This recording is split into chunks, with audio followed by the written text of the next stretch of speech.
Reykjavíkurnætur fjallar Erlend Sveinsson sem ástsælasti lögreglumaður íslenskra bókmennta fyrr og síðar. Hann 28 ára gamall, sagan gerist árið 1974, teygir reyndar anga sína aftur til 1973. Hann í umferðarlögreglunni, hann Erlendur, og starfið á strætum borgarinnar mjög erilsamt, það margt sem kemur upp á, en samhliða starfi sínu þá tekur hann upp á eigin spýtur að rannsaka óútskýrt mannslát. Það útigangsmaður sem finnst í Mógröf í Reykjavík sem og hvarf ungrar konu sem var á leið heim af skemmtistað. Og í raun má kannski segja að Reykjavíkurnætur séu hrakningasögur í höfuðborg í stað heiðarvega.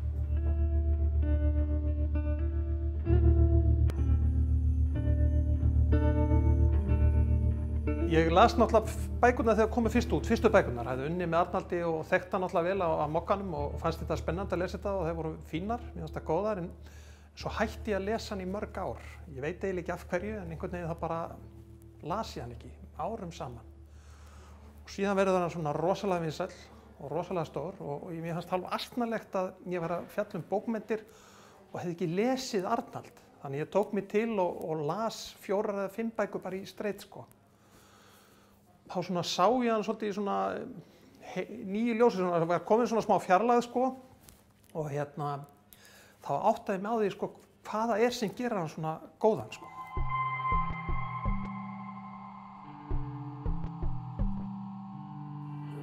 Það sem heillar mig alltaf, það karakterinn sjálfur, þessi Erlendur sem heillar mig.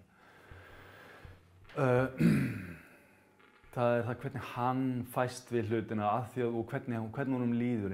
Það í rauninni, hann aðal, svona, maður sogast að honum og þess vegna hefur maður meiri áhuga á bókum hann. Auðvitað kannski að hluta til að því að ég fékk að leika hann og það sé ekki þó að hann sé bara, ég á engan einkarétt á því að síður en svo, en ég fékk þess vegna mjög sterkan áhuga á karakternum og mér finnst hann vera sterkasta svona sogskálinn, það hans karakter sem sogar mann til sín. Reykjavíkurnætur afar vel skrifið bók og hún spannar í raun allan tilfinningaskalan. Hún hlý, hún næm, hún spennandi og hún beitt, hún sorgleg, en hún líka fyndin.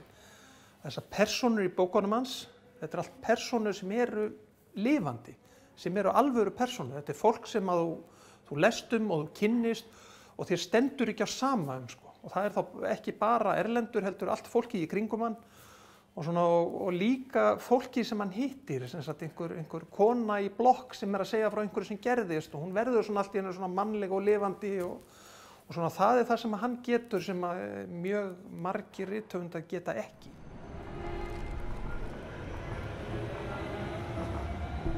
Reykjavíkurnætur gerist í Reykjavík í upphafi 8. áratugarins.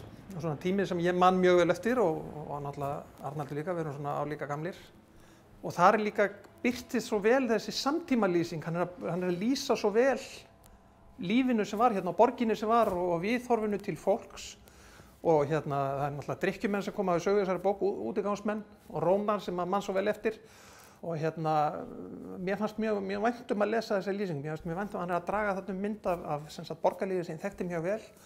Og já, þetta fín glæpasaga, það góð flétt í henni og það spenna og allt það.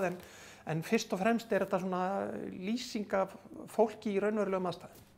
Ég saknaði þess pínulítið, þarna Erlendur ungur að byrja og mér finnst það mjög skemmtilegt og ofsalega gaman og það gaman að fara í gegnum lýsingarnar á umhverfinu hérna í Reykjavík.